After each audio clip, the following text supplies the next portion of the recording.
penampilannya juga jadi kacau balau. Bahkan sering terlihat seperti orang yang jarang mandi dan seterusnya.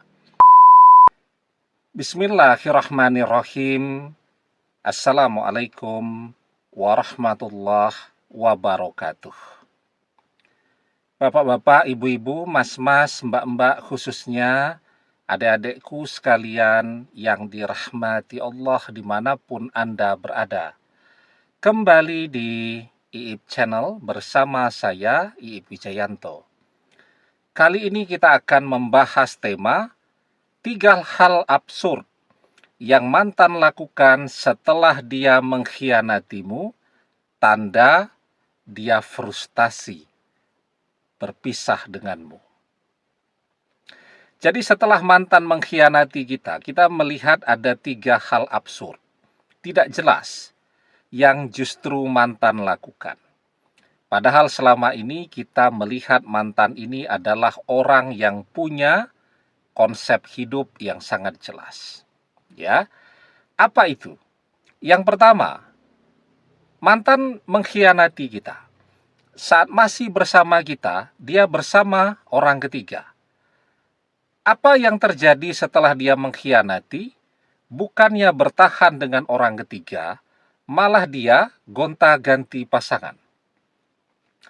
Dia berpisah dengan orang ketiga, cari pasangan baru, berpisah lagi, cari lagi, gagal lagi, dan terus seperti itu. Ya, artinya mantan masih sangat mencintai kita. Kenapa demikian? Ternyata bersama orang ketiga dia tidak pernah bisa menemukan seseorang yang bisa sekurang-kurangnya menyamai kita. Bareng orang ketiga, ternyata orang ketiga matre. Ya, pisah dia. Cari lagi pengganti orang ketiga, ternyata tidak setia. Pisah lagi. Cari lagi penggantinya, ternyata orangnya kasar. Pisah lagi dan terus seperti itu. Tanpa mantan sadari, sebenarnya parameter diri kita itu sudah terlanjur tertanam di dalam benaknya.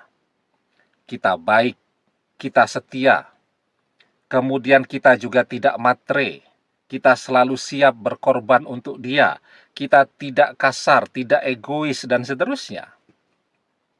Nah, maka saat bersama pasangan-pasangan barunya tadi dia kecewa. Ya, karena bahkan dia tidak bisa menemukan seseorang yang separuhnya saja menyamai kita. Semuanya mengecewakan. Dan itu yang membuat dia gonta-ganti pasangan untuk menemukan seseorang yang lebih segalanya dari kita yang tidak pernah bisa dia temukan lagi. Yang kedua, hal absurd yang akan mantan lakukan. Program hidup. Ya. Kalau dulu mantan itu adalah orang yang hidupnya sangat terprogram. Bangun pagi, berangkat kerja, kemudian beraktivitas, ya, pulang kerja, setelah itu mengupload hal-hal yang bermanfaat di media sosialnya, berbagi pengetahuan, dan seterusnya. Itu sudah tidak bisa kita lihat lagi. Hidup mantan sekarang berantakan. Menggunakan media sosial juga sudah sangat jarang. Kenapa? Karena bagi orang yang sedang frustasi, dia tidak bisa menghasilkan sebuah pemikiran, sebuah karya yang bermanfaat. Karena tidak bisa fokus berpikirnya. Ya. Kemudian kita juga biasanya melihat kan, mantan selalu posting tuh. Misal bangun pagi jam sekian, posting. Setelah itu sudah berada di tempat kerja jam sekian. Kemudian kita juga melihat foto-foto dia bekerja bersama teman-temannya dan seterusnya. Dan itu semuanya menghilang.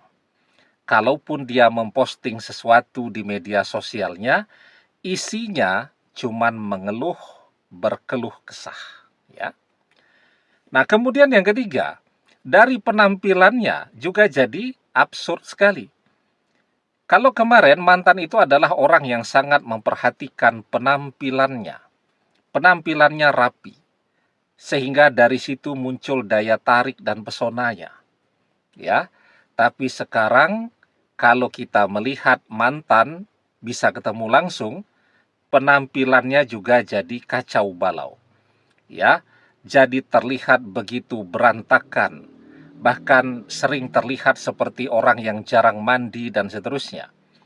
Padahal selama ini kita mengenal mantan sebagai orang yang rapi, mengenal mantan sebagai orang yang sangat memperhatikan mode, mengenal mantan sebagai seseorang ya yang sangat teliti di dalam menampilkan dirinya.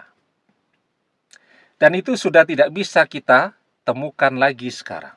Nah, jadi ketika mantan menampilkan paling tidak 3 perubahan ini, ada 3 hal absurd ini yang dia tampilkan, yang muncul setelah dia mengkhianati kita, itu tanda bahwa dia frustasi.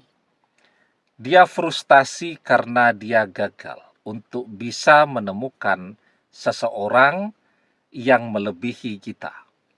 Dia frustasi karena di dalam pencarian cintanya ternyata yang dia dapatkan hanya kekecewaan.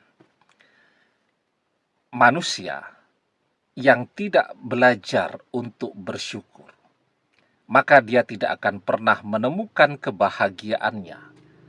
Justru yang dia dapatkan adalah azab dunia. La'in syakartum la'azidannakum wala'in kafartum inna azabil lasyadid. Allah Subhanahu wa ta'ala mengajarkan kepada kita, jika kalian pandai bersyukur dengan nikmatku, maka akan aku tambahkan nikmatku atas kalian. Tapi jika kalian tidak pandai bersyukur, maka sesungguhnya azabku sangat pedih. Demikian, semoga bermanfaat. Wallahu a'lam bissawab, billahi taufik wal hidayah. Assalamualaikum warahmatullahi wabarakatuh.